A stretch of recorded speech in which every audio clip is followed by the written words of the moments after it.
अस्सलामु अलैकुम वरहमतुल्लाहि वबरकातुह। मोहतरम भाइयों, बुज़ुर्गों, दोस्तों, बीबीसी के ऊपर आज से 2 रोज़ पहले यानी 7 अगस्त को मैं ख़बर पढ़ रहा था। उसमें ये बता रहे थे कि टोक्यो में, जहाँ पे अभी ओलंपिक गेम्स हुए, वहाँ पे एक आदमी वो मेट्रो ट्रेन में सफ़र कर रहा था और जिस डब्बे में वो था उसी के सामने कुछ औरतें भी थी, कुछ फीमेल्स भी थी। और वो जो फीमेल्स थी आपस में हंसी मजाक कर रही थी, यानी ज़ोर ज़ोर से वो हंस रहे थे, एक दूसरे को कुछ चुटकुला सुना के, लतीफ़ा बोलकर, और औरतें, उनकी बातें होती है, वो हंस रहे थे। अब वो जो हंस रही थी औरतें, मतलब वो बहुत ज़्यादा खुश थी, तो उनका जो हैप्पीनेस है, हैप्पीनेस यानी उनकी जो खुशी है, वो एक आदमी दूर खड़ा हुआ था, उससे देखी नहीं गई। उसको गुस्सा आया और उसके पास में जो है एक चाकू था रखा हुआ, उसने वो निकाला और निकालने के बाद वो औरतों पे हमला कर दिया और 10 औरतों को उसने घायल कर दिया। अल्लाह हिफाजत फरमाए।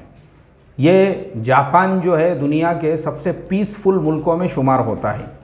और मैं आपको ये न्यूज़ बता रहा हूँ जापान की, क्योंकि ये जापान जो है ऐसे मुल्कों में है जहाँ पे क्राइम रेट 0 होता है, यानी वहाँ के लोग सबसे ज़्यादा पीसफुल शुमार होते हैं। लेकिन वैसे जापान में एक ऐसी बात को लेकर, उमूमन अमेरिका वगैरह की ख़बरें हम ऐसी पढ़ते हैं कि वहाँ पे जो दुकान लूटने वाले होते हैं वो किसी पे अटैक कर देते हैं, या जो चोर उचक के किसी अकेले आदमी को देखते हैं वो रास्ते से जा रहा है तो उसको लूट लेते हैं, उसका मोबाइल छीन लेते हैं, उसका वॉलेट लेके चले जाते हैं।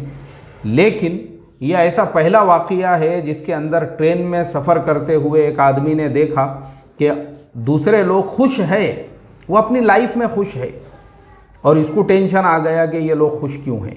इसीलिए मैंने कहीं पे ये बात पढ़ा था जिसके अंदर ये लिखा हुआ था कि दुनिया में 50% लोग वो ब्लड प्रेशर के, हाइपरटेंशन के और जो है शुगर के पेशेंट क्यों हैं।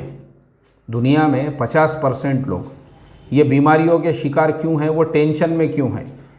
तो बोले इसलिए है क्योंकि बाकी के जो 50% है वो खुश क्यों हैं, उसको देख देख कर कि भाई ये खुश क्यों है, उसके खुशी में जो है ये टेंशन में आ गए। ये एक ऐसा लतीफ़ा था, ये ऐसा कोई कुरान हदीस की बात नहीं है, लेकिन मैं आपको बता रहा हूँ ये बिल्कुल सही बात है अपनी जगह पर। अगर देखा जाए ना, अक्सर लोग जो अपना खून जलाते हैं, अपना जो खून जलाते हैं ना, वो ऐसी फालतू और बेकार की चीज़ों में, सिर्फ हसद और जलन के अंदर, बस आपको ऐसे हर जगह मिलेंगे। ये जापान में जो था उसको बर्दाश्त नहीं हुई दूसरों की खुशी, उसने तो चलो जो खुश थे उनके ऊपर चाकू से हमला कर दिया। वरना हमारे यहाँ पे भी ऐसे लोगों की कमी नहीं है, दूसरों को खुश देखकर और दूसरों की ज़िंदगी में खुशहाली देखकर अपना खून जलाने वाले। वो लोग ये कोशिश नहीं करेंगे, जैसे मिसाल के तौर पर एक आदमी है, उसने मेहनत किया और अच्छा बिजनेस खड़ा किया और माशाल्लाह अपना घर वगैरह बना लिया। अब जो हसद करने वाले और जलन करने वाले हैं वो ये नहीं देखेंगे कि उसने कितनी मेहनत की है, उसने कितनी मशक्क़त की है, उसने कितना खून पसीना बहाया है। अब ये अपना ब्लड प्रेशर हाई करने वाले और अपना खून जलाने वाले, ये लोग वो होंगे। कौन से लोग होंगे? जो सिर्फ ये हसद और जलन करेंगे। क्या बात है, कुछ नहीं था भला क्या इसके पास में, देखो आप देखते देखते जो है साला अपना जो है इसने बिज़नेस होलसेल कर दिया। क्या यार, ख़ुद की दुकान भी ले लिया और कारोबार भी, यार यहाँ एक दुकान हो गई, वहाँ एक दुकान हो गई। अरे भाई उसने किया ना तो वो 14-14, 16-16 घंटे मेहनत कर रहा है उसके ऊपर। ये आपने देखना चाहिए।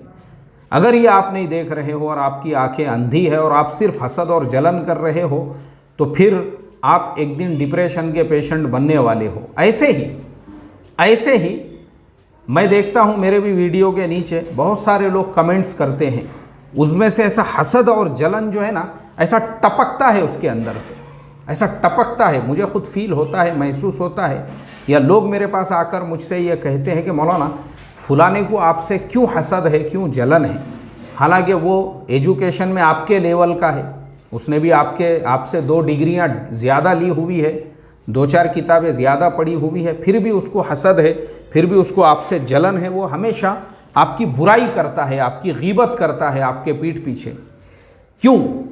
तो मैं उनको यही जवाब देता हूँ, देखो हमारे ज़माने के अंदर जिसको मेरे से तकलीफ़ है तो तुम हमारे जैसा नहीं बल्कि हमारे से अच्छा बनकर दिखाओ लोगों को। अगर आपको हमारे किसी सबक पे बयान पे एतराज़ है तो आप बयान करना शुरू करो ना, आप बयान करना शुरू करो, आप सबक देना शुरू करो। मैं देखता हूँ मुझे कई लोगों के मैसेजेस वगैरह जो मेरे से ज़्यादा पढ़े लिखे हैं, क्या फ़ायदा है, ऐसा इस तरह से लोग लिखते हैं। अभी मैंने वो लड़कियों के गैरों के साथ में निकाह पे भी जो 2-4 वीडियोस डाला, मैंने देखा उसके नीचे भी जो मेरे से बड़े ज़्यादा पढ़े लिखे हैं उन लोगों के कमेंट मैंने देखा, कुछ फ़ायदा नहीं है, लोग सुधरते नहीं अपने, कुछ फ़ायदा नहीं है, ऐसे वीडियो बना के कितने भी बयान करो तुम। इस तरीके से लोग, इस तरीके से यानी लोग जो है इस तरीके से निगेटिविटी सिर्फ इस वजह से क्योंकि हसद और जलन में उनको बर्दाश्त नहीं हो रहा है कि भाई एक आदमी जो है रोज़ाना ये टॉपिक के ऊपर सबक अपने चैनल पे या बयान अपने चैनल पे अपलोड कर रहा है, तो भाई जो ये हसद और जलन अपनी जो भड़ास निकालने वाले हैं वो कभी भी ये कोशिश नहीं करेंगे कि चलो हम भी एक यूट्यूब पे चैनल बनाते। आप भी बनाओ ना भाई, आपको मना किया क्या किसी ने? आप भी अपना एक बयान अपलोड करो, मगर वैसा नहीं करेंगे, जलेंगे, सिर्फ हसद करेंगे और सूअर बन के उसमें से कमियां तलाश करेंगे उसके अंदर। हालांकि वो मुझे मालूम है फ़ायदा हो रहा है या नहीं हो रहा है। अभी हमारे एक दोस्त है मीरठ शहर के अंदर रहते हैं माशाअल्लाह। उन्होंने अभी चंद दिनों पहले अपने बेटे का निकाह किए और बेटे का वलीमा किए। निकाह कैसे किए? मस्जिद के अंदर एकदम सादगी में, एकदम सादगी के साथ में मस्जिद के अंदर किए। और वो अल्हम्दुलिल्लाह रोज़ाना पूरे पाबंदी एहतमाम से अपनी पूरी फैमिली के साथ में हमारा सबक सुनते हैं पूरे पाबंदी से। मेरी 2 रोज़ पहले ही फ़ोन पर उनसे बात हुई, उन्होंने बताया मौलाना एकदम सादगी में वलीमा भी किए, एकदम सादगी के अंदर। क्यों ऐसा किए उन्होंने? यानी वलीमे के अंदर भी जो है ना, उन्होंने लड़की वालों को तो किसी किस्म की तकलीफ़ ही नहीं दी, ना उनसे जहेज़ मांगे, ना उनसे जोड़े की रकम लिए, ना उन्होंने जो है वो अपने मेहमानों को वहाँ खाना खिलाए, कुछ नहीं। लड़की वालों को बोल दिए भाई तुम्हारा हमको कुछ चाहिए नहीं और तुमने कोई एहतमाम भी करना नहीं। एकदम सादगी के साथ में उन्होंने निकाह पढ़ाए और निकाह पढ़ाने के बाद में जो है इस तरीके से अपनी बेटी को, वो अपनी बहू को अपने घर पे लेकर आए एकदम सादगी के साथ। मुझे आप बताओ, उनके ये जुमले थे, बोले मौलाना ये तुम्हारे रोज़ाना के सबक का असर है। अल्हम्दुलिल्लाह, अगर ऐसे एक आदमी को भी फ़ायदा हो गया और उसने हमको बोल दिया, काफ़ी है हमारे लिए, काफ़ी है। हमारे वो सबक से अगर एक आदमी ने भी अपने बेटे का अगर सही से निकाह कर दिया बग़ैर फजूल खर्ची के, तो हम ये समझ रहे वो कबूल हो गया। हमारे नज़दीक तो बस अल्लाह के नज़दीक हम ये समझ रहे वो कबूलियत की निशानी है। बस एक आदमी ने भी अमल किया। दूल्हा दुल्हन का कोर्स जो हमने शुरू किए वो इसीलिए ताकि मियाँ बीवी में लड़ाई झगड़े ना हो, घर में 498 के केसेस वगैरह ना हो।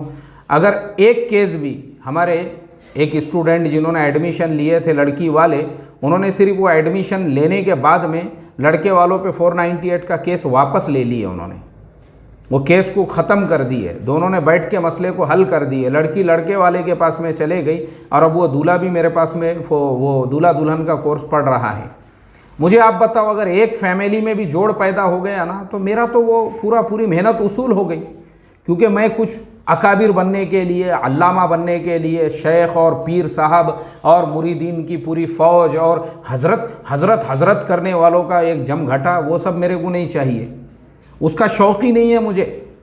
मैं अलग लाइन का इंसान हूँ, मेरी अलग सोच है, मेरी अलग थिंकिंग है। लेकिन ये एक आदमी को भी फ़ायदा हो रहा है वो काफ़ी है हमारे लिए, हमको उससे कुछ लेना देना नहीं है।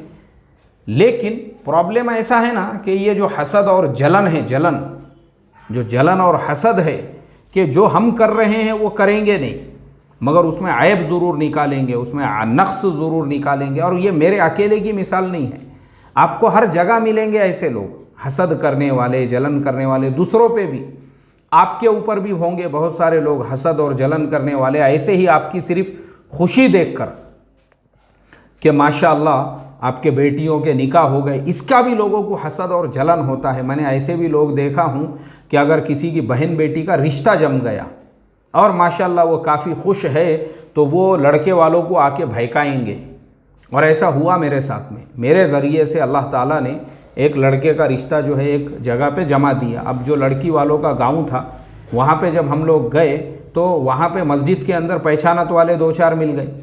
अब उसमें से एक आदमी उसने मेरे से कहा, बोले यार मैं तुमको बाद में बात करता हूँ, यानी वो लड़के वाले वो सब मेरे साथ में थे। मैं बोला ठीक है करो बाद में बात। अब वो रिश्ता तो जम गया माशाल्लाह, रिश्ता वगैरह सब कुछ जम गया और जो है शादी की तारीख़ भी तय हो गई।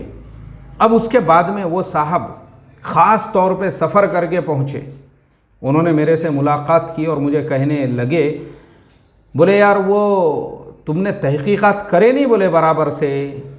मैं बोला किस मसले में तहक़ीक़ात नहीं किए? वो जो लड़की जहाँ पे तुमने रिश्ता तय किए तो। मैं बोला जी जी बोलो ना मसला क्या है? लड़की बराबर नहीं है। बोले वो बराबर नहीं है मतलब क्या है, क्या मसला क्या है उसका? वो दूसरे के लड़के के साथ में उसका जो है ये था, बोले उसका लव था, उसका मोहब्बत थी उसकी दोनों के बीच में, और तुमने तहक़ीक़ लव मैं बोला भाई दोनों के दरमियान में लव था, इश्क था, मोहब्बत था, मतलब क्या था, क्या यानी क्या था उनके दरमियान में?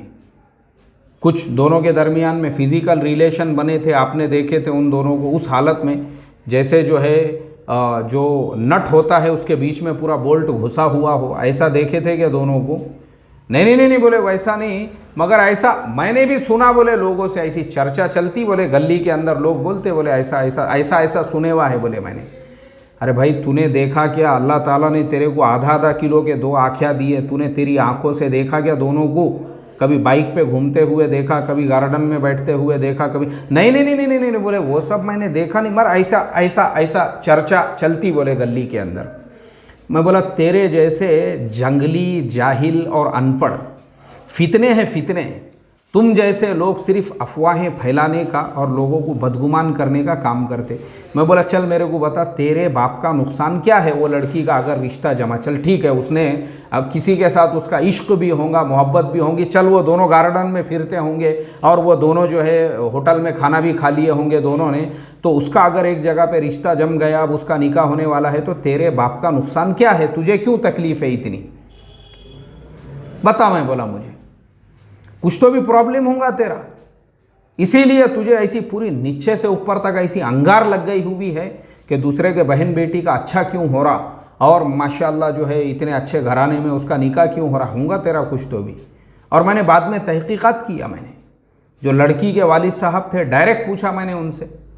मैं बोला भाई वो तुम्हारे महल्ले में जो रफ़ीक, उसका क्या मसला है? तुम्हारे साथ में कुछ लड़ाई झगड़े है क्या?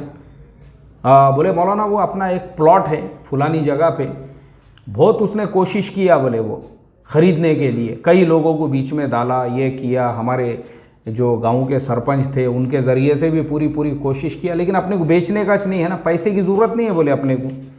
अब मैंने उसको वो नहीं बेचा तो ऐसा नीचे से ऊपर तक पूरी अंगार लग गई हुई है बोले उसको, और किसी के भी सामने मेरी बुराइयां करता। तुमको भी कुछ बोला क्या? बोले उसने। मैं बोला नहीं मुझे बोला नहीं उसने, लेकिन वो मेरे भी पहचानत का है और वही मस्जिद में नमाज़ पढ़ता जो मस्जिद में तुम नमाज़ पढ़ते। मैंने खाली ऐसी पूछा तुमको कि भाई वो हमारे भी पहचानत वाला वही मस्जिद में नमाज़ पढ़ता, तो तुम्हारी उसकी कुछ जान पहचान है क्या, या तुम्हारे उसके कुछ वो आदमी कैसा है बोल के, तो फ़ौरन उन्होंने बता दिए मुझे। तो तभी मैं समझ गया इसके पिछवाड़े में से रॉकेट की जो आग रही थी वैसी जो निकल रही है, रीज़न है उसका। और ये मैंने भी देखा हूँ, अक्सर जो लोग हसद और जलन करने वाले होते हैं ना, वो ऐसे ही होते हैं, वो ऐसे ही होते हैं। अगर आपसे उनकी गरज पूरी नहीं होगी तो वो आपका गू खाना शुरू कर देंगे। गरज अगर आपसे नहीं, और आप कौन होते हैं भाई? ये ज़माना तो इतने खुदगर्जी और मफाद परस्ती का है। अगर सग्गे बाप से भी गरज और मफाद पूरा नहीं होगा, लोग उसको भी गालियाँ देंगे, अपने बाप को भी। तो जब बाप को छोड़ने तैयार नहीं है तो आप कौन है? तो ये हाल है हमारी कौम का।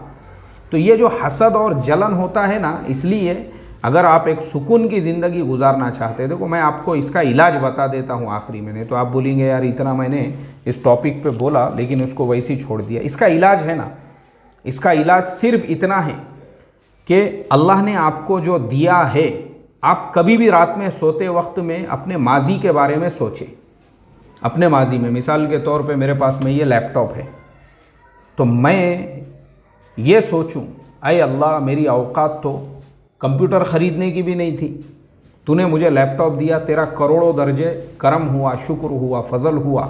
आज मार्केट में कितने लोग ऐसे हैं जो बेचारे अपने बच्चों के लिए कंप्यूटर ख़रीदना चाहते हैं या घर के लिए, मगर नहीं ख़रीद पाते हैं। नीचे वाले को देखो आप, नीचे वाले को तो शुक्र पैदा होगा। और अल्लाह ने आपको कितनी नियामतें दिया। आपके पास में यह ऐसा माउस है वायरलेस, इसको वायर नहीं है, तो आप उनके बारे में सोचो जिनके पास में वायर वाला माउस है और शुक्र करो। अरे अल्लाह तेरा करोड़ों दर्जे करम है। एक ज़माने में वायर का माउस अगर लेने का है तो मैं 10 बार सोचता था, वही पुराने माउस को पटक पटक के काम चलाता था। लेकिन आज तूने मुझे वायरलेस माउस दिया है, ये तेरे तूने नियामत दिया मुझे। ये नियामतों पे शुक्र करो। आपको अल्लाह ने कितनी नियामतें दिया है। ये वायरलेस मेरे पास में तूने कीबोर्ड दे दिया मुझे, और उन सब के अलावा जो जिस्मानी तौर पे अल्लाह ने आपको सेहत दी है और नियामतें दी है।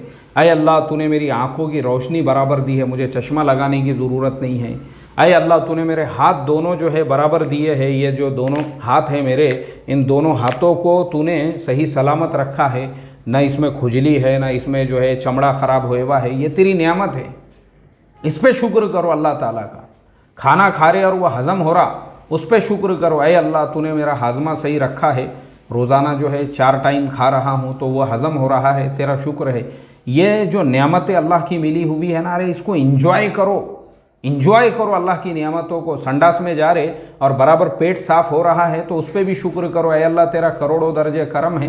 नहीं तो लोगों को बीड़ी पीना पड़ रही, गुटखा खींचना पड़ रहा, दूसरा बीड़ी मंग रहा, अरे नहीं एक ही है बोले, वो हगते वक्त काम आती बोले, उसके बगैर अपना जो गोदाम है खाली नहीं होता बोले। वो आपको अल्लाह ने ये सब चीज़ों से बचाया है, ये नेमतें हैं अल्लाह ताला की। तो इस पर आप जो है ना अल्लाह का शुक्र अदा करो कि अल्लाह ने दूसरों से अफजल आपको कितनी चीज़ें अता फरमाई है।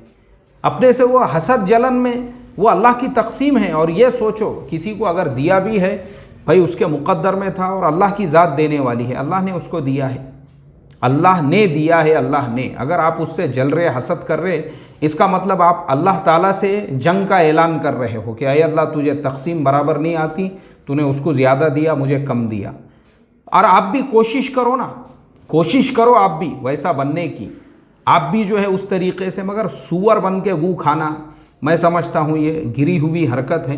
अल्लाह हम तमाम की ऐसी गलीज़ और नीच हरकतों से हिफाजत फरमाए, और हम तमाम के दिल बड़े बड़े, मैं जो हमेशा बोलता हूँ ना, मैं जो खुल के, इतना खुल के जो बात करता हूँ, और माशाअल्लाह जो है मैं हमेशा बोलता हूँ कि मुझे जो है अल्हम्दुलिल्लाह अल्लाह का करोड़ों दर्जे करम है, जो कभी ऐसे मेडिसिन वगैरह लेने की जो ज़रूरत नहीं पड़ती, कभी मुझे बीपी चेक कराने की ज़रूरत नहीं पड़ती। ये सब का रीज़न सिर्फ़ और सिर्फ यही है कि मैं अपने दिल को कीना, कपट, हसद, जलन, बुग़्ज़, ये सब चीज़ों से मैं खाली रखता हूँ। मैंने कभी किसी के सामने ये ग़ीबत नहीं किया यार फुलाना बहुत तरक्की कर रहा है, या फुलाने के बहुत ज़्यादा जो है मुतक़िद हो चुके हैं लोग, मुझे करने का क्या भाई, उल्टा और आ हमारे पास, हम तेरे को और फार्मूले बताते ताकि तू जो है मुकेश अंबानी का भी से भी 2 कदम आगे निकल जा पैसे और दौलत और माल के अंदर।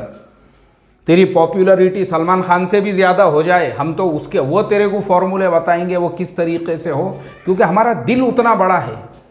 हशाश बशाश अपनी तबीयत ऐसी होना चाहिए।